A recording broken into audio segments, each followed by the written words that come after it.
અમૂલ દૂધના ભાવમાં પ્રતિ લીટર ₹2નો વધારો. અમૂલ ગોલ્ડનો ભાવ પ્રતિ લીટર 66 અને શક્તિના ભાવ ₹60. ભેંસના દૂધના ભાવમાં ₹3નો વધારો.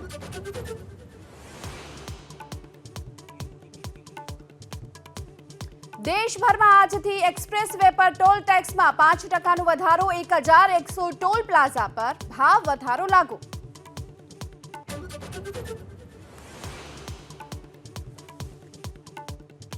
છ દિવસ રાજ્યના કેટલાક વિસ્તારોમાં 25 કિલોમીટરની ઝડપે ફૂંકાઈ શકે છે પવન. સૌરાષ્ટ્રમાં સિસ્ટમ સક્રિય હોવાથી સામાન્ય વરસાદની આગાહી.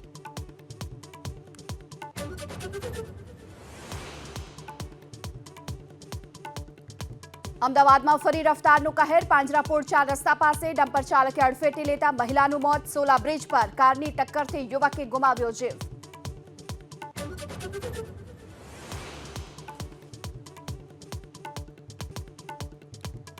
લોકસભા ચૂંટણીને લઈ મતગણતરીનું એબીપી અસ્મિતા પર મહાકવરેજ. આજે એક્ઝિટ પોલનું વિશ્લેષણ. જ્યોતિષ અને પત્રકારોનો પોલ. કાલે સવારે 6 વાગ્યાથી સૌથી ઝડપી અને સચોટ પરિણામ.